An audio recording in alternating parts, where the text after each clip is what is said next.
special event alert.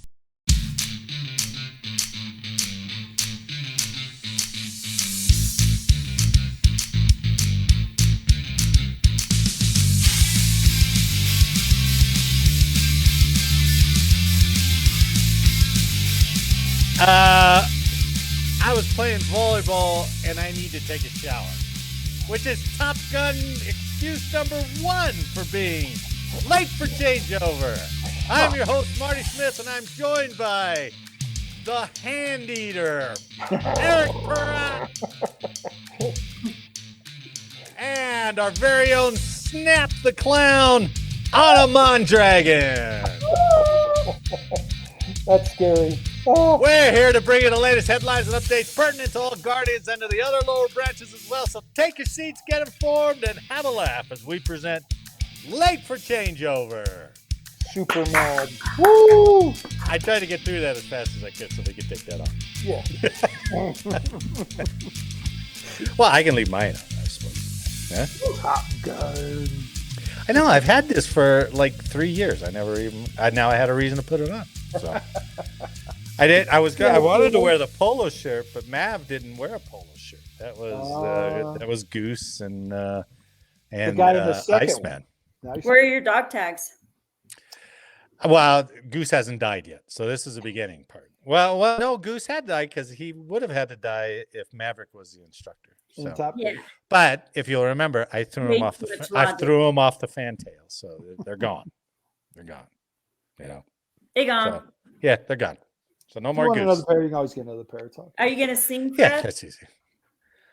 No, that time is past too. You lost your. But it's like riding a bike. It's like. You lost that love and feeling. Man, oh man, crazy. I haven't worn a full up latex mask like that in a long time. How long can you wear it before it's just like dripping in your face, man? It starts right away. It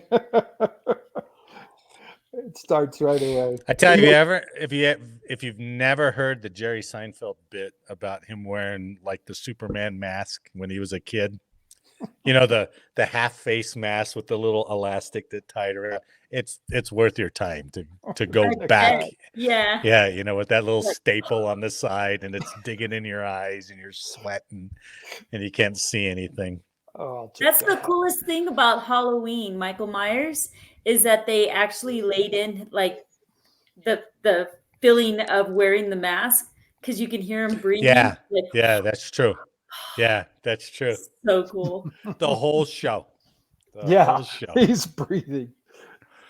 So good to see you. Thanks for taking your time and being here. I appreciate that. As I texted you, I am a TRICARE advocate now. Nice. I was never really against the too. TRICARE. I wasn't against TRICARE. I was against the VA, which the VA tried to make this whole process really bad. So I got my hip replaced, partially because of my prosthetic. So I think I wore this hip out, and that's why they're like, you got to get this thing replaced. So TRICARE had already approved it, but they never sent me an approval. They sent it to the doc. So I thought, oh, well, I didn't get anything.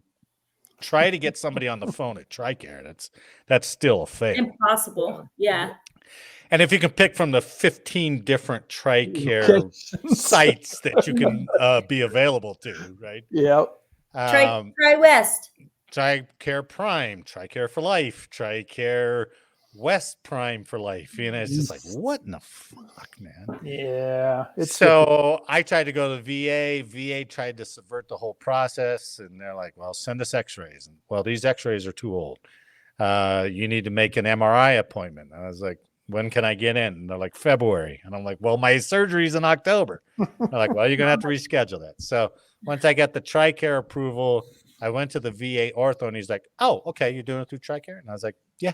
And he goes, okay, just let us know how it goes then. I was like, that's it? You guys are just washed? Nice. And they're like, yeah, pretty much. So you should have told us that in the first place, Marty. yeah, no kidding. No kidding, man. So oh, man. I am now the proud owner of an artificial right hip for only $75. That's nice. Wow. Out of a $58,000 I was about to say, I saw that bill. God Ooh, bless, man. Huge bill. put And, you it, in and the it's got poorhouse. stuff in there. It's like, oh, we gave this, this is for 10 minutes, and then every other minute it's like $1,500 after that. And I was like, I don't even know what that is, but they rang it up. They give you a So- warranty on that bad boy? You got like 10 years or No, 5-year but they warranty? did give me a warning. It's like, well, this doesn't last forever. I was like, oh, great. it's a good thing you don't have forever. I don't have forever. So what is Right. it made out of? I don't You know? know. I had more documentation on my So cool. total knee replacement than I did on this little thing. But they did. I didn't go all. I mean, they didn't put the breathing tube. They saddle blocked me, I don't and know. then what they that is. drip some propofol or something like that in an IV. And next thing I know, I'm waking up and I'm like, wow, that was it. Wow.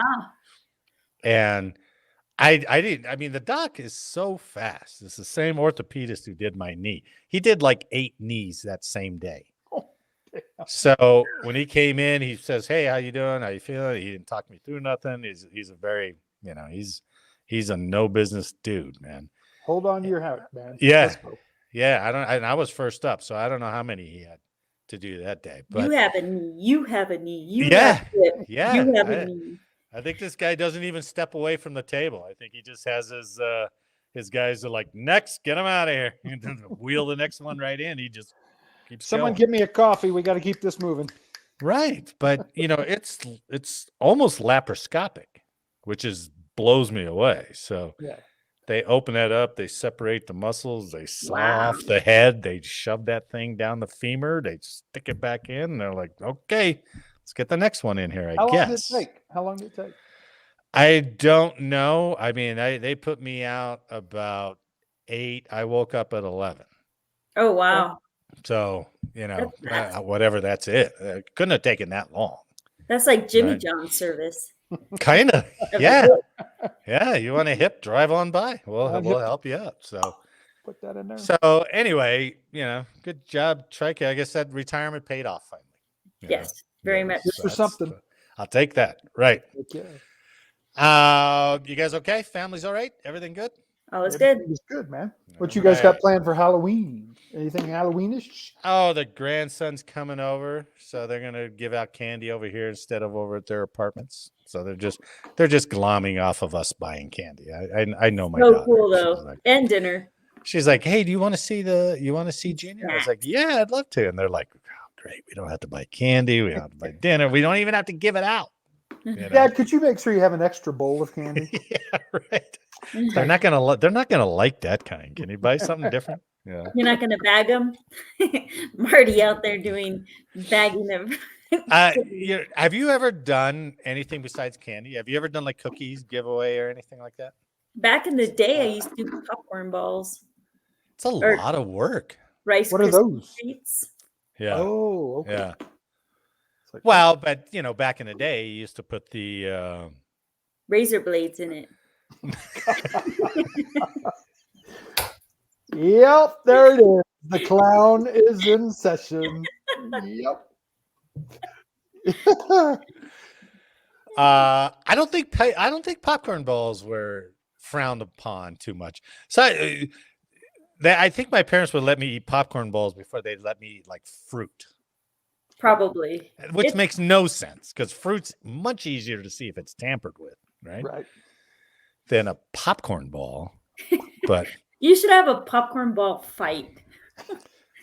Could you imagine getting pelted in the head with a popcorn ball? that would hurt. That would man. hurt so bad. Yeah, yeah. Like- It's a good idea though. What if you took a popcorn ball and you wrapped it in snow? Oh, that'd be weighted. Ooh. See, I don't like popcorn. I'm good.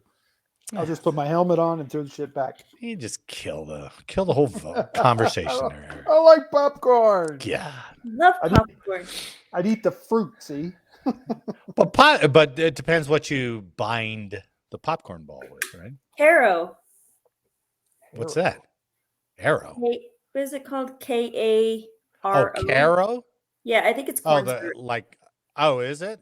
Oh, Mhm. okay. I thought maybe you put caramel on it or something. I'm sure all our 23 like, listeners are loving No. talking about popcorn balls. Okay, anywho. All right, let's get to the news. So we hear about, you know, I found this first story. It's from the dailymail.com. So that's British, I think, right? Which is interesting. I couldn't find anything on the American press on this. So I'm wondering now if Butch and Sonny are two beloved Boeing astronauts that are still up there. I wonder if maybe they have a little bit of a curse, you know? Yeah, because Starliner didn't do well with them up there. They left them up there. Now we got issues with the ISS. So It's appropriate for Halloween as well. Yeah, scary. Yeah, scary. scary. Maybe you got an engineer, a chief engineer upset. Yeah, right. Get you. They're like, hey, you guys want a popcorn ball? I just made them. Well, this is from the Daily Mail. All right. God, that thing is way too big. Sorry. Let me change. Let me change the brand. I know. Cool. Yeah, but it's too big. It's too dominating. So let me see. Let me do that. Okay. There we go.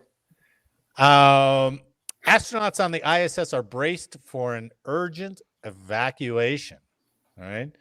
NASA's astronauts aboard the International Space Station have been told to prepare for an urgent evacuation amid growing safety concerns. The U.S. Space Agency and its Russian counterpart, Roscosmos, it seems like it should be Roscosmos, but it's spelled Roscosmos, they're tracking 50 areas of concern related to a growing leak aboard the station. Whoa. NASA is now calling the cracks in a Russian service module a top safety risk, quote unquote, escalating the threat rating to 5 out of 5. Astronauts have been warned to stay in the American section when the module is open so they can be close to their spacecraft in case of an emergency evacuation. Unbelievable. That's crazy. Could you imagine how much paranoia they'll live? All you got to do is hear like, like, wait. I tell you right now, there ain't no Velcro sex going on. We're listening to what's going on. No, we're listening for leaks. Yeah, that's right. Although officials have been aware of the issue since 2019, the exact source of the leak is still unknown.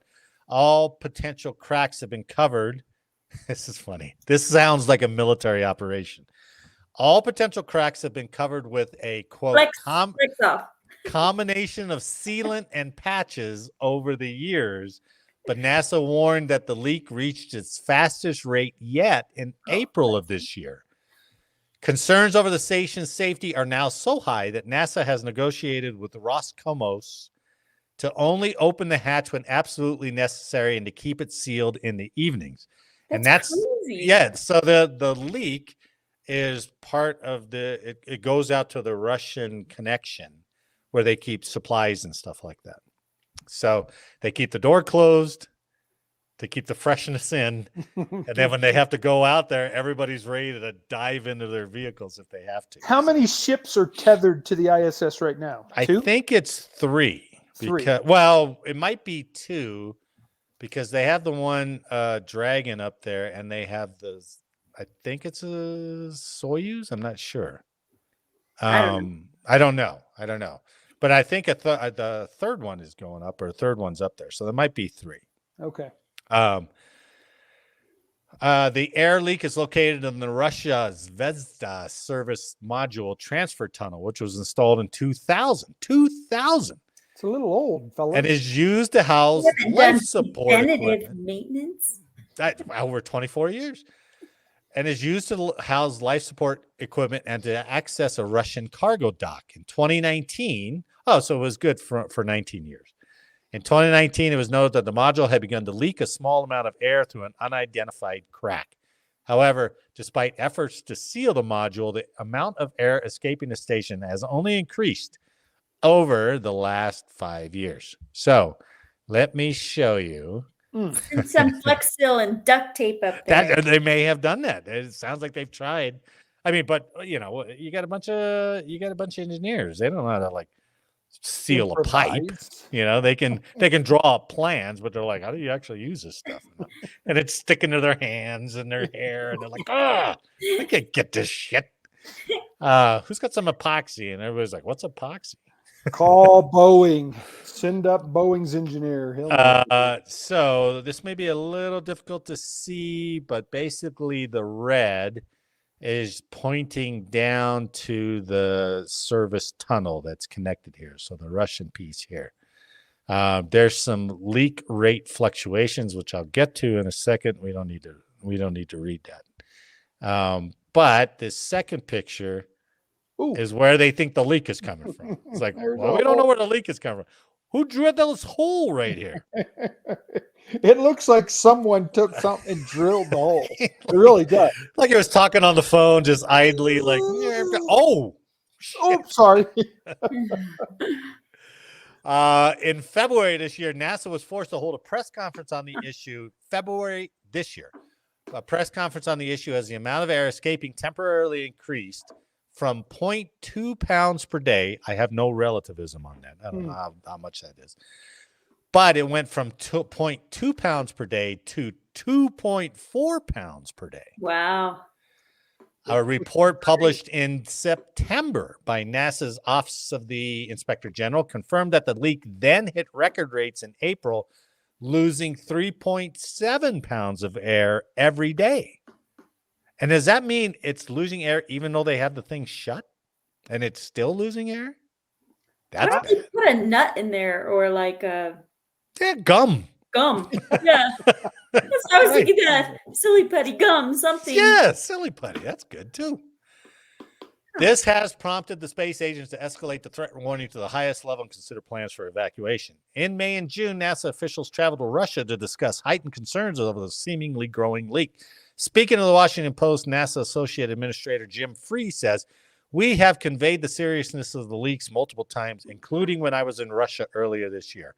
We've come to a compromise that they close it in the evening." That's the compromise. You know, hey, can you do something? That's a little scary. We close in the evening. Okay, thanks. I appreciate it. Glad you did something. Get out of my Russian office. accent. That's my Russian accent. We close in the We evening. close at night. Whenever the hatch is open for essential use, NASA astronauts have been instructed to wait in other escape vehicles. In the same OIG report, NASA also raised a concern that the space station could be seriously damaged not only by the loss of air, but by tiny pieces of material in orbit, escalating the risk rating to the highest level. The agency wrote, quote, "NASA considers the threat of micrometeoroids and orbital debris a top risk to crew safety, the ISS structure, visiting vehicles, and sustained ISS ops." NASA has added, now this is kind of shitty, right? NASA has added shields to the American sections, which can protect against. Well, hey, we brought these up here. He said, "You keep that door shut, we'll block our shit." And you got the guys like, what are they doing? What are you guys doing over there? Like, we're protecting our shit. I don't know about you guys. NASA has added shields to the American sections, which can protect against pieces of debris up to 3 centimeters, but warns it does not have plans to add protection from larger pieces. However, there are now an estimated 100 million pieces of small debris which are not being tracked that can still damage or destroy spacecraft. In the report, NASA notes that the growing risk posed by orbital debris also poses a serious issue for any plans to safely evacuate the ISS in an emergency. So why wouldn't you evacuate it now or repair it now? They're like, hey, it's leaking. Get in your vehicles and get out of here. Yeah, we got hit by a swarm of micrometeoroids. Because then it's going to be too late. It'll look like Armageddon. Right. Them trying to run when the shit's blowing up around them. And oh, by the way, I'm sure it's sitting on President Putin's desk as his top priority as well. He's like, yeah, it's all under the Ukraine stuff. It's way down deep in the inbox. I'm sure it's on the top of his. No money. No money. Oh my goodness. Pass. Did you hear the recent articles of how Russia's economy is growing despite being at war with Ukraine? How? What are they doing? What are they exporting? So they are exporting crude oil. Oh yeah, but they're yeah. doing it on the sneaks. They make What? transfers like in different ocean waters. Oh well, yeah, we can because somebody blew up their gas line. So right, Yeah. we don't know who. NASA writes, quote, due to the high cost and limited budget, the lack of ready to launch vehicles prevent the agency from having an immediate response capability if crew vehicles encounter significant damage and are no longer safe for crew evacuation. The issue is that the ISS is already a decade older than its planned operational lifespan and is beginning to seriously show its age. In September, NASA estimated that there were 588 replacement parts aboard the station that were operating far beyond their intended lifetime. We can't get more timely stuff. I'm telling you, this sounds just like a military operation Yep. Yeah, that has sure gone does. bad, and we're going to go, oh, we're sorry. We knew Sure. that the space station was very, very old, and we Right. knew we were hoping for 2 more days. We apologize for the deaths of our astronauts. It's only 2 people, though. We were going to use that use or lose funds. Yeah. But we didn't buy enough stuff to get it up there. This so. truly You gotta sounds be like a tragedy realistic. in the making, Could be a preventable tragedy. So a preventable tragedy.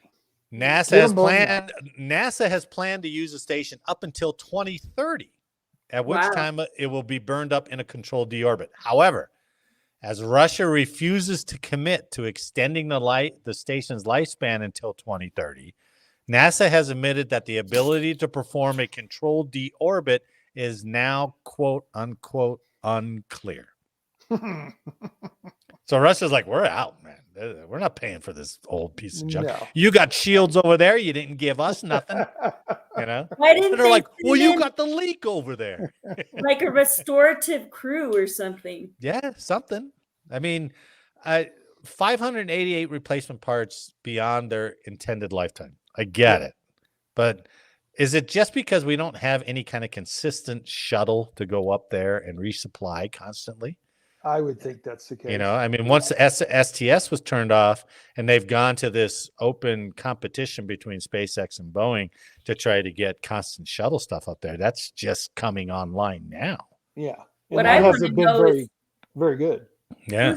who's the guy that's taking inventory of the 588 parts Somebody knows. Somebody knows. with all right? the years of when it was installed? Like, ugh. Yeah, where's those maintenance records? I mean, because they're not getting replaced all that often, so he's got to have them, right?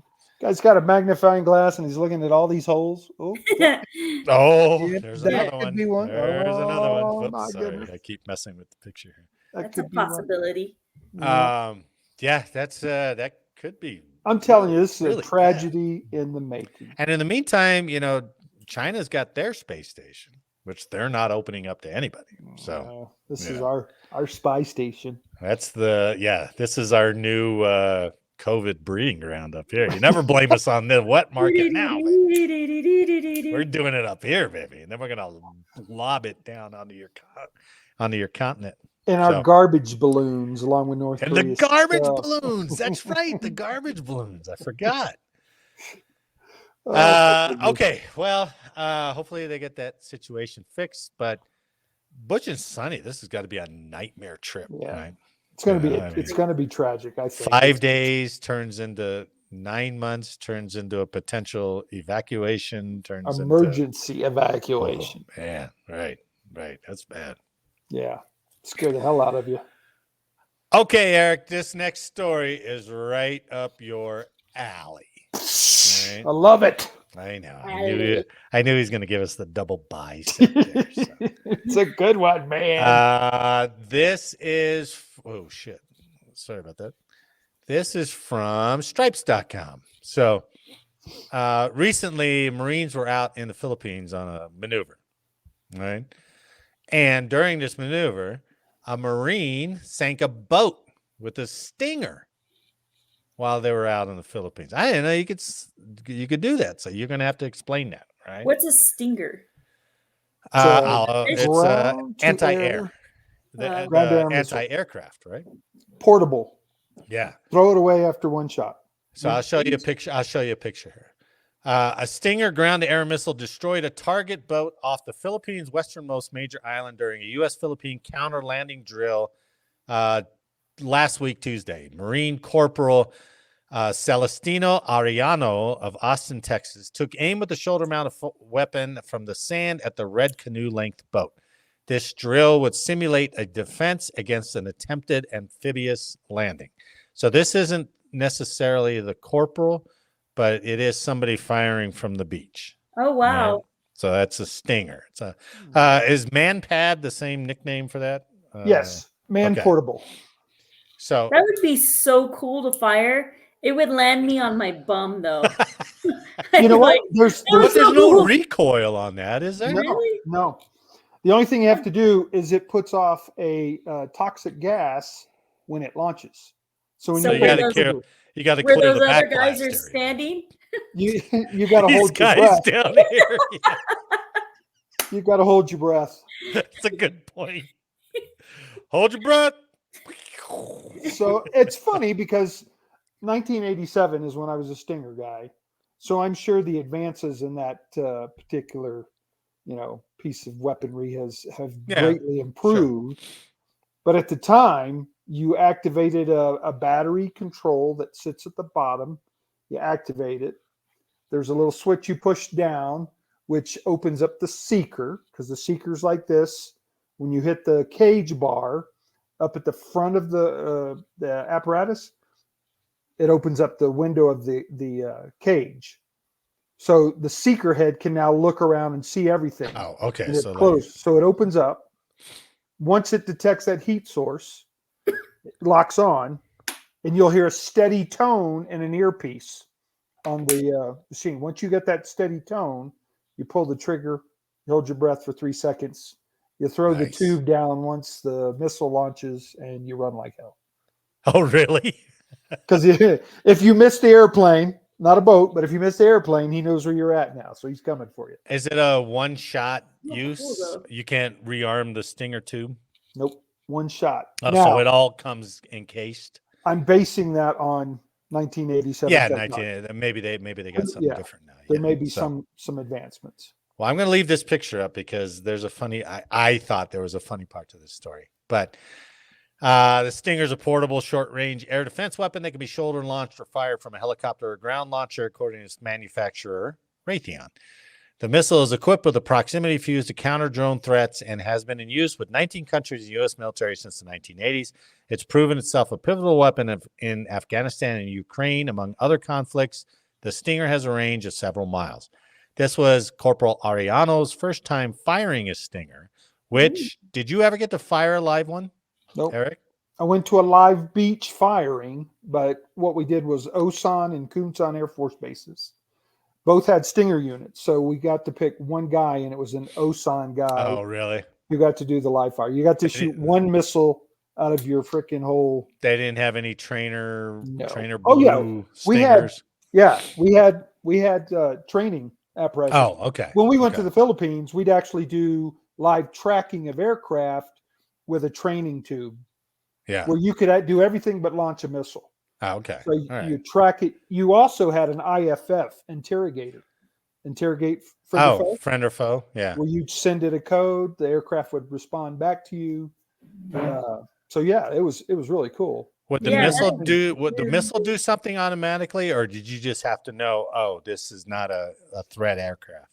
No, the missile it was all manual from us. So there's a black box that was hooked to your belt and a cable that came up to your head with a speaker, and you push a button to interrogate the aircraft. So this isn't like a bazooka. You just grab it up off the ground and fire the damn thing. Yep. You're really locked into this stuff, right? Wow. Yeah, it's not no RPG yell. It's training though. You were able to shoot, fire, throw it on the ground, and run like hell.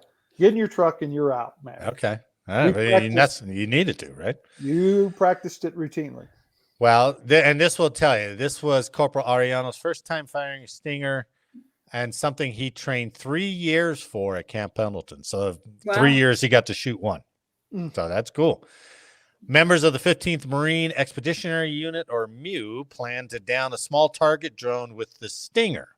Right? That was the plans. So the boat was pulling the drone, but the target crashed on the beach. Now, imagine you're with a bunch of military guys out there and they're like, shit.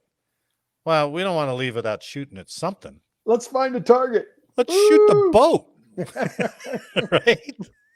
I wonder if that's how it somebody came got out. in trouble. Yeah. Let's just shoot the boat. Right?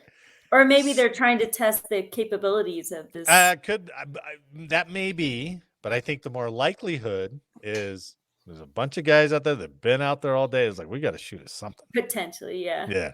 Yeah, that's a better idea. So I'm going with that story. Yeah. So they turned the sights of their air defense weapon instead on a vessel similar to the canoes used by local fishermen. Even that's better. So it just had a little outboard motor on it. How about that guy's boat? Perfect target. It doesn't look All good, right. right? All right. And this is what cracked me up. So they shot somebody's boat. I'm just going to make that story up. I know it's not, but it's better for fun. So like, we couldn't shoot the drone, so we shot the boat, and then we got the hell out of there. We ran. Damn right. Damn right. They're so excited. They too. look like they're a bunch of kids running off the football field. Like they're so excited. Well, like, yeah, bro.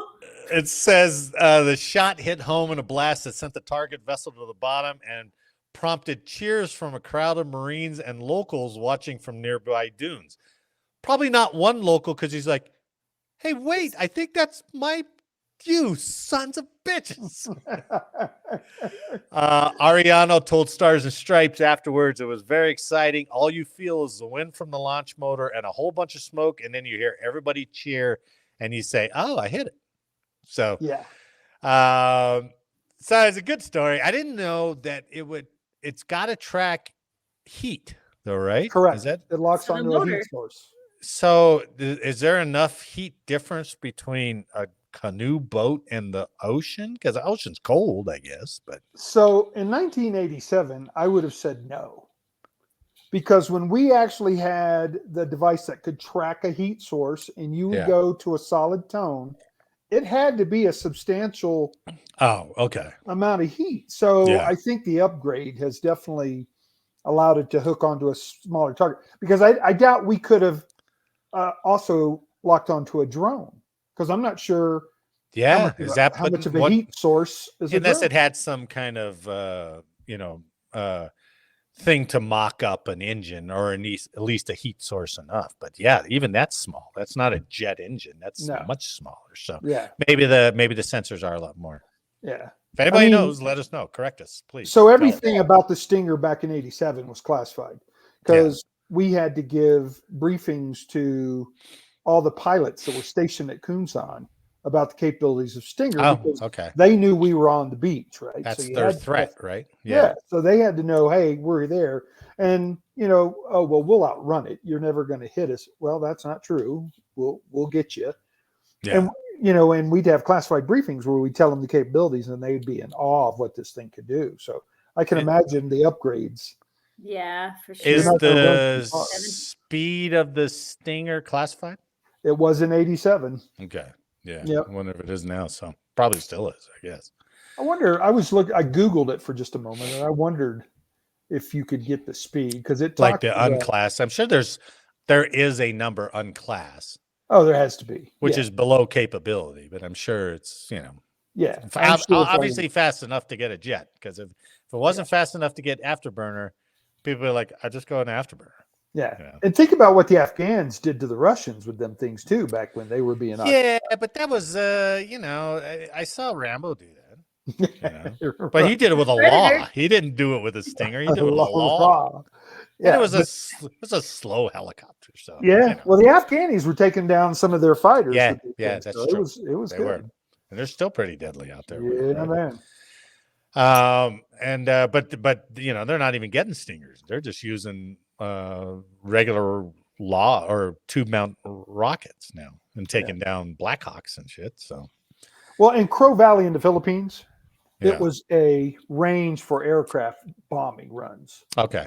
right. So all the Stinger units in the Pacific would come to the Philippines I and think track aircraft at Crow Valley and watch them drop fake bombs. yeah, they were on Palawan for the annual Common Dog exercise that began October 15th and ended last week. Yeah, that's new. I don't know what that is. Yeah, I don't know where that is. Dog. Common Dog. So not Common Dog. Common. It's probably Is it common DOG? no, it's KAMANDAG. Oh, So that's probably what's the dialect over there? I can't remember what the Tagalog. dialect is. Tagalog. Yeah. And so I'm not sure how to pronounce that. Hmm. Even though my mom was Filipino, she's like, "You're America. You speak English." And I was like, Your mom's okay. Filipino, really? Yeah, she was. Yeah. That's cool. very So- cool. I knew that and I forgot. Well, you need to tell her to send me some freaking lumpia. Some good She never Filipino made that. lumpia. She made some good adobo Pancit. chicken though. She could make some good adobo chicken. That was Oh great. yeah. Now my aunt could make some lumpia like a mother. So I love that shit. I Pancit. had it in a long time. yeah, I like yeah, pancit. yeah. That's pancet's good too. I could sit there and mindlessly eat that forever. You know. Did she ever talk to you about balut? No, she didn't. They moved from Philippines when they were young, and then they grew up mostly in Hawaii. So it was kind of washed, you know. Some Is of that that culture was the washed. blood gravy? No. Oh, or the eggs? Eggs, live No. embryo eggs, No. where you crack it and you swallow the live Yeah, embryo. no, yeah, forget that. I don't even like quail eggs. That's I half love a chicken is what you're doing. That's I ate it. I was Ah. all drunk one night and freaking slammed it. but it's pickled, isn't it? Isn't it pickled? Hell, I was too drunk to know. All I know is I cracked the freaking so. thing and swallowed it whole. Yeah. If you Google it, you'll see the pictures. It's unbelievable nasty. Yeah, it's looking. nasty. Wow. Yeah, forget it. That's nasty. Eric was sharding quail eggs the next day. Why did I do this? I became some kind of freaking bird there for a minute. Woo, man. Yeah. Never again. All right. Okay, time for another mishap. Uh-oh. I'm always careful to approach these mishaps because I'm always curious on how they happen, but I don't get like schadenfreude and joy from talking about other people's mistakes. But I do think it's interesting how these reports come out and go, "Oh, this is what happened," and you can totally see how this chain of events happened. Why So, do they mishap and not mishap? Okay, keep going. because we don't have a lisp, that's why. Flip a coin. So this just came out in October on Task and Purpose, how a parked F-16 suffered $30 million in damage. Ooh, tell me it wasn't a cop, please. No, actually, it wasn't a cop. Not this time. Fireman. And I wish Jake was here because it was a bunch of bomb technicians. Oh. So a bomb technician. Now this sounds insulting at first, but bear with it. A bomb technician confused the gas and brake pedals on an Air Force bomb loading tractor, causing the machine to ram into a parked F-16 jet, spark a fire that caused $30 million in damage last November. Ooh. He was in upgrade training. Well, no, you'll see. He was a 5-0. The report released on October 17th by U.S. Air Forces Europe / Air Forces Africa outlines many issues along the way that led to the mishap. Essentially, one error cascaded into the next, like they always do, creating a snowball effect that eventually heavily damaged an F-16 fighter. The accident occurred as a 3-person team of weapons loaders worked on an F-15 on the same flight line, using, and I'll make this distinction later, using an MJ-1 BC lift truck, and I'll show you a picture of it, also known as a jammer or bomb lift. So that's why I wish Jake was here, because he could talk us through all this stuff. Yeah. At approximately 10 p.m. local time, so it's late, a junior member of the crew was driving the jammer in reverse and found that he couldn't stop it. The jammer slammed into the F-15, pinning the driver to the dashboard of the weapons loader. Oh. The jammer then continued on, like dragging his head, and it hit a tire on the jet, followed by a fuel tank, and it threw the driver off the vehicle. This sounds like what is it, Jim Carrey? Yeah, kind of. I mean, Like, when you say it, it was like, bump, and he can't do anything about it. Man. So the guy fell off the truck, but the jammer kept going, this time towards the F-16 about 70 feet away, crashing into its right fuel tank. That fuel tank then leaked, spark from the jammer ignited a fire that quickly engulfed the weapons loader and part of the F-16. It engulfed the cart, not the guy. Because when I first read it, I was like, the guy's on fire? It was like, no. Oh my gosh. So investigators found that the operator of the jammer lost situational awareness of what was around him. When the jammer started to careen out of control, the report said he failed to carry out emergency shutdown procedures. The driver was a fully qualified technician. He was a 5 level with about 2 years of experience in his job, but did not drive regularly. Oh. And he had last driven one of those jammers like 3 months ago. The report cleared, so he must have been like an NCO. So he was like promoted up, and they're like, "Hey, Sarge, can you drive?" He's like, "Oh yeah, I used to drive these all the time." It's going to be a 65-year-old staff sergeant still paying for the 30 million on the F-16. Could be. The report cleared the entire crew of any suspicion of alcohol, drugs, or other lifestyle factors in the mishap. I don't know what that means. Is that a regular report now? Lifestyle factors? What does that mean? Maybe question. It shows like their loyalty or something. You know what I mean? Go deeper. Go deeper. It's lifestyle. Lifestyle. What are they doing in uniform and lifestyle factors? I don't know. What could that be? Are we talking about, 2 men maybe having sex while they're loading an F-15? While they're loading an F-15 or something? I mean, that's what it sounds like when you talk about lifestyle. Right. But the good news is they were clear to that. So, like, are they a terrorist? Are they a terrorist that wants to? Maybe. Maybe. Background on the guy. Active shooter type. To show inadvertent destruction. I don't know. That would be interesting. I'll see if I can find some more definition of that. Wow.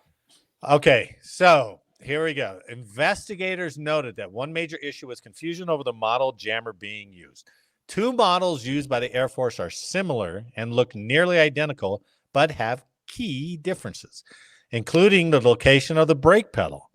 One model, the one that this guy was driving, the MJ1BC, has its pedals 11 inches apart, the gas and the brake pedal. And the other one has the pedals right next to each other like a car. All right. That's the MJ1C. So let me show you what they were talking about. C being the newer model? Is the C being the newer model? I assume so. I assume so. So why would they make the pedals so? I don't know. I mean, everybody's in combat boots, and then think of if you have your what is it called? Donning your mask. What is that called? Gear. Your mop boots on. Yeah, your mop gear. If you have that on, your boot's gonna touch both. Maybe lifestyle factors was high heels. Big feet. Maybe you're wearing high heels out there. Maybe that could be. Anyway, so the one on the left is the one that the loader was driving. You can see. Can you see my mouse on the screen? No. Oh. Well, this is a hard picture to look. But if you look at the one on the left, you can see we're almost right in the middle of that bottom picture. That's the gas. Right. And over to the left where that red square is, that's the brake. So almost a foot apart. Yeah. Right? The newer one on the right has the gas with the white block on it and the brake right next to it, like a car. Right? Whoever made the MJ1C is an idiot. Yeah, because they're really close. They're too close. For big fat steel toe bomber boots, that they got to use to wear out there. Yeah, or mop gear. Right, or mop gear. Right. Yeah. So let's see if it explains it here. The accident board concluded that the 2 different layouts of pedals that the Air Force troops might encounter likely caused a moment of confusion at the heart of the accident. So if he thought, I'm assuming because it doesn't talk about this, but if he thought he was driving this one on the right and was trying to tromp on the brake, Chopped on the gas instead. that was way over here, and that was way over to the left instead. He's just hitting that gas over and over. Taking it It's like, out, man. Yeah. Like going faster and slower, faster and slower. Right. It's like, Could you I just keep going faster. I don't understand. Could you imagine what his face looked like when he got up? He's probably like, "What the? Right. What is going on?" I don't know how much time elapsed. Explosion. You're like, "What?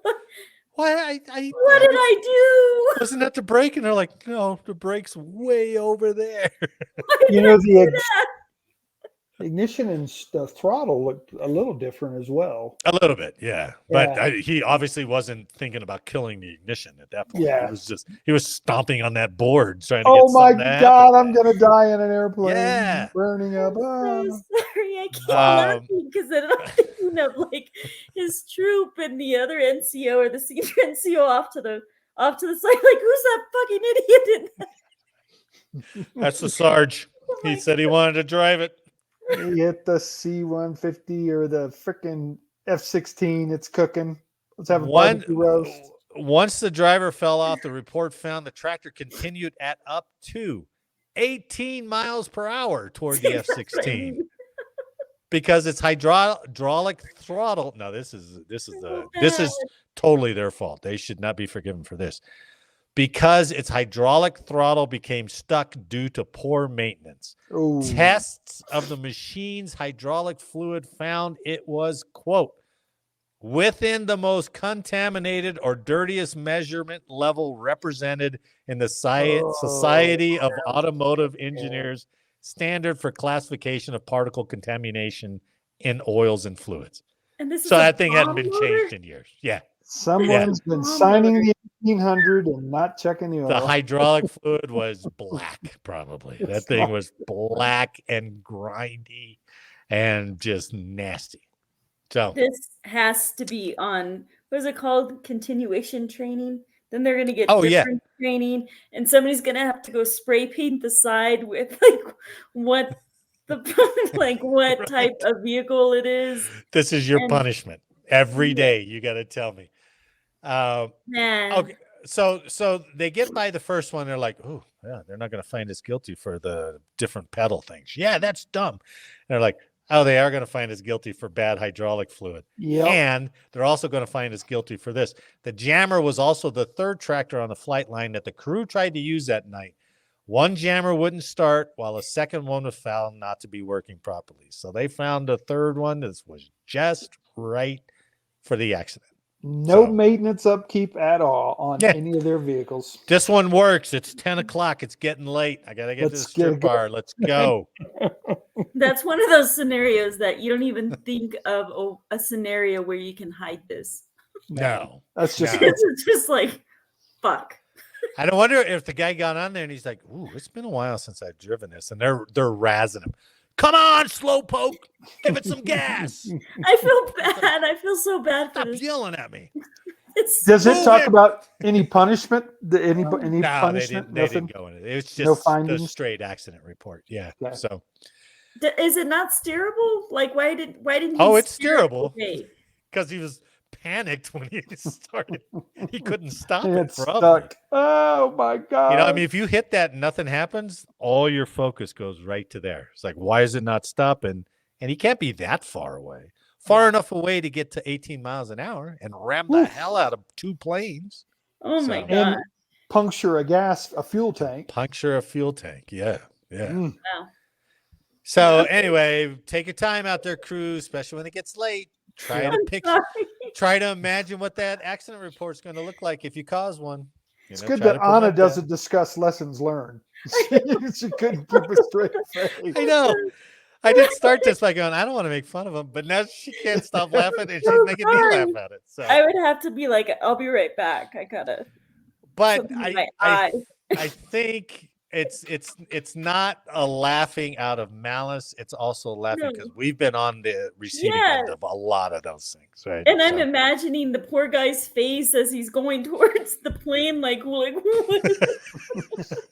Yeah. Someone call the fire department quick. Oh my gosh! I mean, if those two guys weren't paying attention, which I hope they were like ground guiding or something, you know. Mhm. But if they weren't, and they just looked up and they're like, "What is this asshole doing?" Yep. Yeah. Boom, boom. Yeah, So, it could have been Crazy. So much worse. more yeah, work. yeah, it could have been a lot worse. For sure.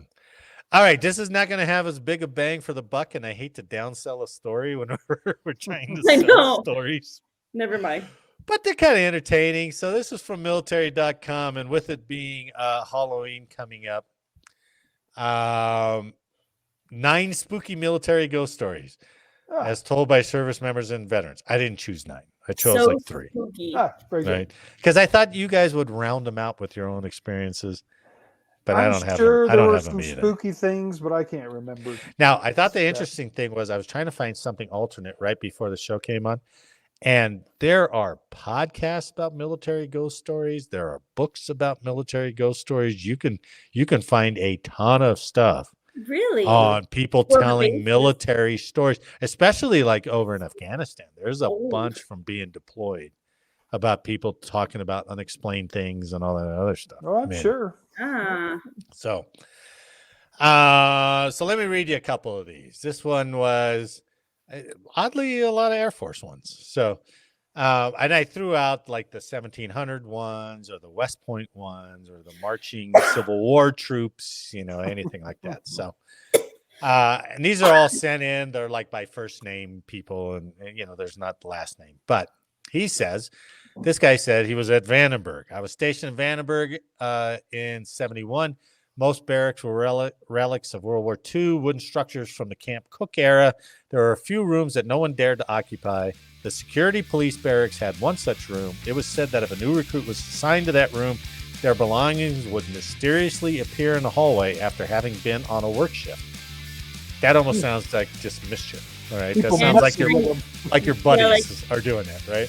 Yeah. Some of those who tried to move into this room claimed to hear strange noises and even felt there were shadowy figures in the room when they stayed more than 10 minutes.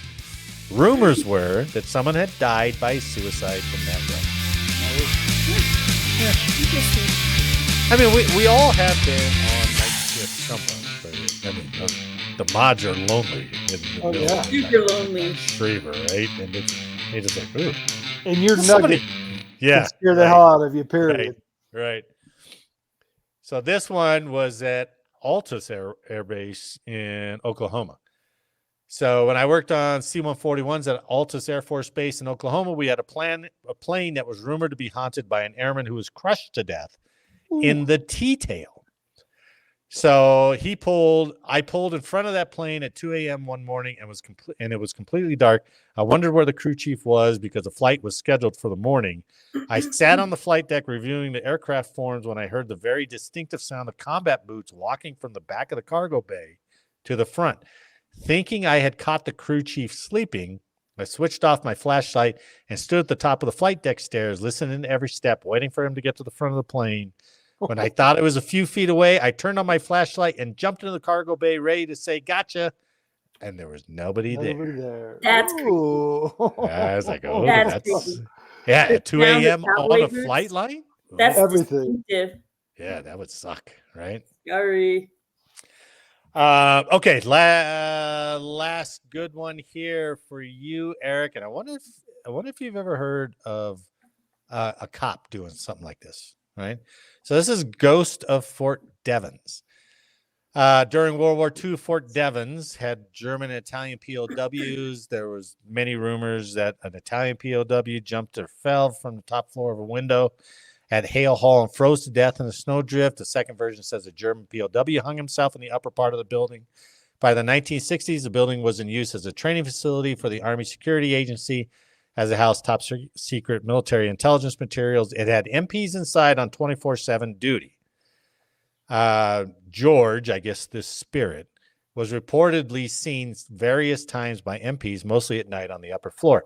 One night, a new MP was on duty and making his rounds on the upper floor. He spotted an individual in the secure area and ordered the intruder to halt. When the intruder continued walking, the MP fired his .45. Oh, shit. Although the MP had a clear line of fire, the intruder continued to walk right through the wall. Ooh. That's creepy. And he that shot was- his weapon. And he shot his weapon. Yeah. Yeah. I mean, What would Well, happen if somebody discharged his weapon? Now, obviously, there would be an investigation. Oh yeah, he's going to get hammered because you're not a ghost isn't going to be the reason. So I've told you this story before. I think when you interviewed me, I was in a non-nuclear storage area, just a common storage area. Mhm. One fence, one light over the gate, and all the igloos down this one road. They have a light in front of the igloo. So Yeah. the front of each igloo is lit up, but everything else in the area is dark. Okay. So I'm at the gate. I've already walked the perimeter. I've stopped. I look down the road, and about the third, maybe the fourth igloo on down, I see what I think is a person kneeling down. Oh. So it's in front of the igloo. So Yeah. I start challenging this person. What were the igloos again? I'm sorry, I missed that part. Storage areas for Oh, munitions. storage. Oh, No- okay. Yeah. Non-nuclear. There's just a light in front. But he Big- shouldn't be there. big- Yeah. Yeah. I mean, I'm Especially the only one- kneeling down, like Right. what, lighting a fuse or Like something? on You don't one know what knee. he's doing, right? So I'm yelling at my ass. And now I'm taking cover behind a garbage can, and nothing's happening. So I'm feeling kind of stupid. Right? Armored. Stood up. An armored garbage can. Yeah, that will so I repel have- fire. Yeah. I have chambered around, which is a no-no because I'm Oh, scared, right? yeah. I've in my M16, and I'm walking towards this thing.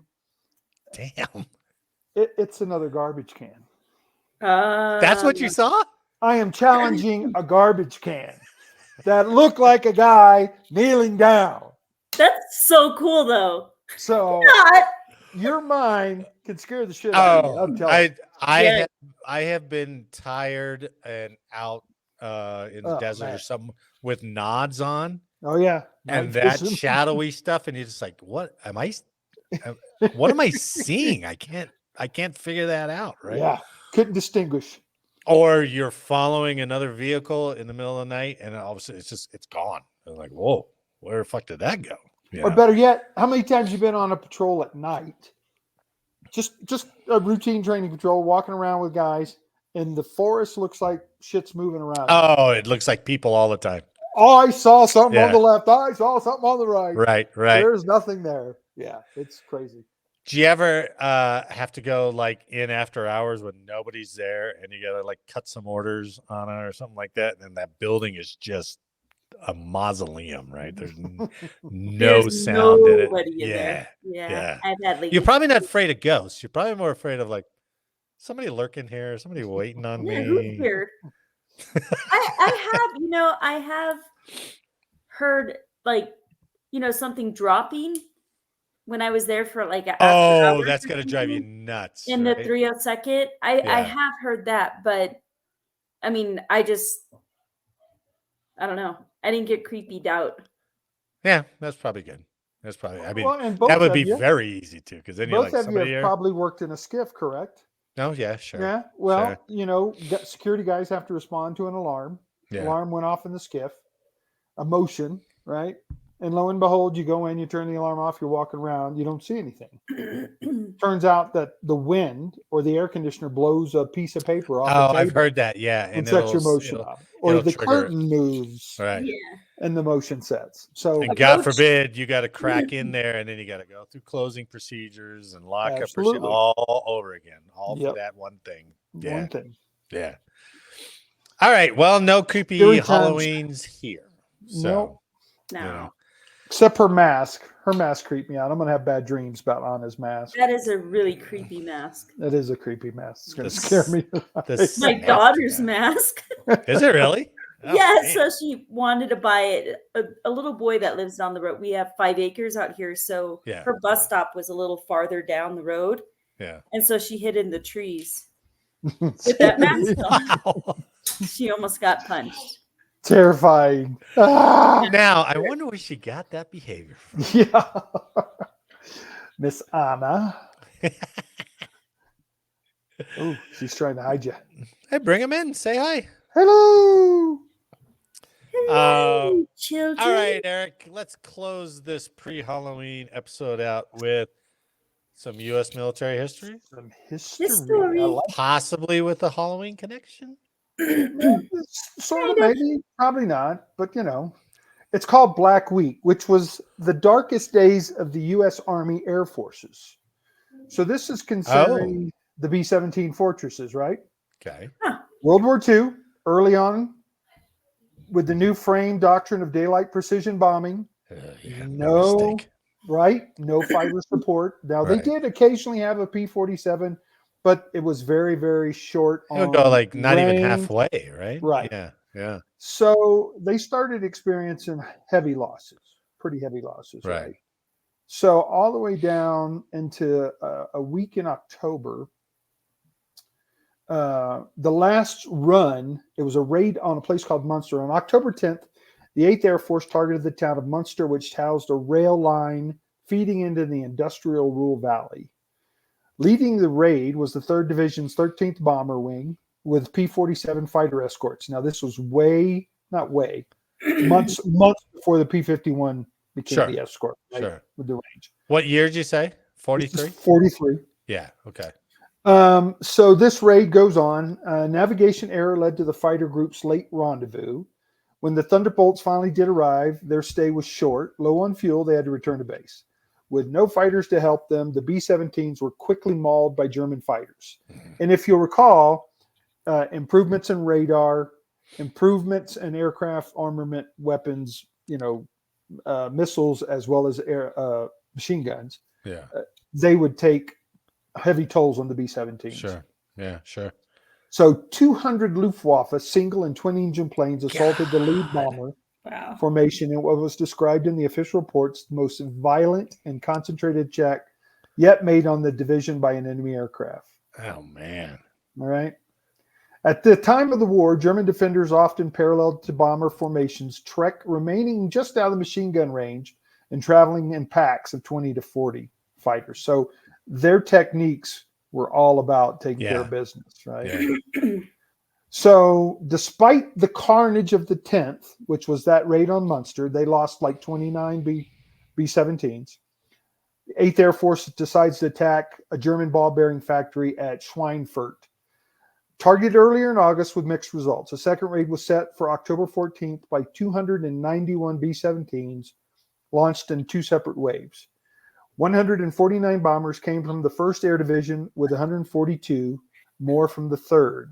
The 2 units flew line abreast, approximately 30 miles apart into central Germany, with fighter escort up to the city of Aachen, and then, of course, they left. The mission proceeded unmolested until the P-47s peeled away from home.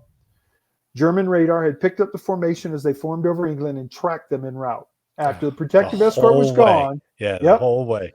The Luftwaffe quickly pounced. Using the same tactics as before, heavy cannons, machine guns, and rockets from pairs of German fighters assaulted the bombers. Wave after wave of fighters targeted the lead bombers to disrupt the larger formation. As planes fell out of formation, crewmen claimed they could mark their trek from the smoke of billowing down B-17s. Oh, man. Wow. So by the time that was done, I'm going to give you some numbers here. By the time the 40th Bomb Group reached the target, it had already lost 7 of its 49 planes, with others seriously damaged. The number lost climbed to 29, despite the beating they had taken. Yeah. 228 B-17s made it to the target and dropped their bombs accurately. Now, this I like. Of the 1,122 high explosive bombs dropped, 143 fell within the factory area, hitting 88 standing structures.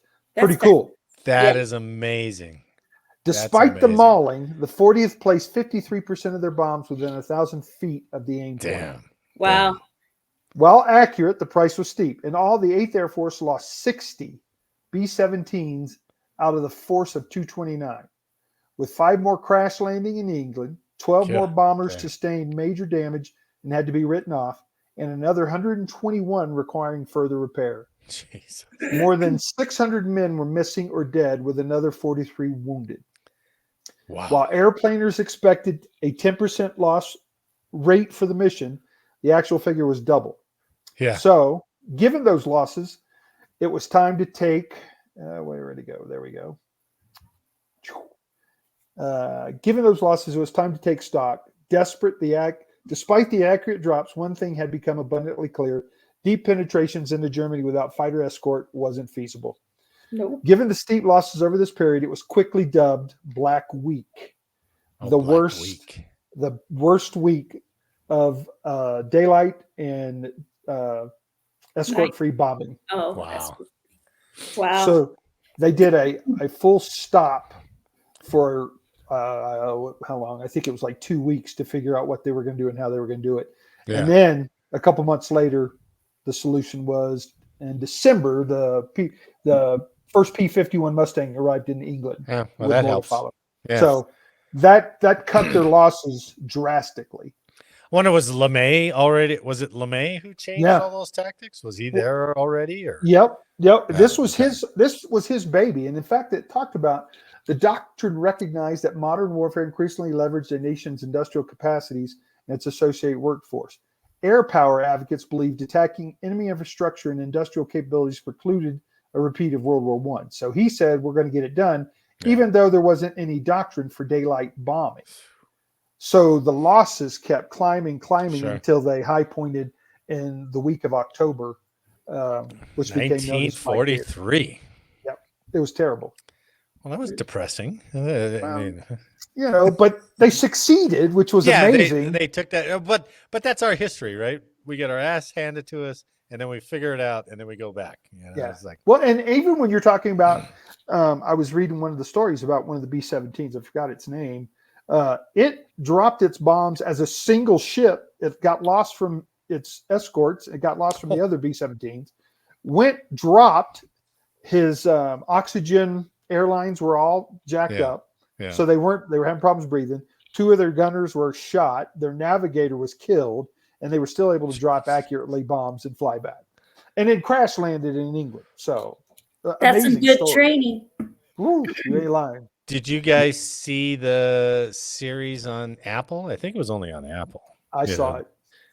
What was it called? I can't quite remember it now. Oh, Masters of the Air. Masters of the Air.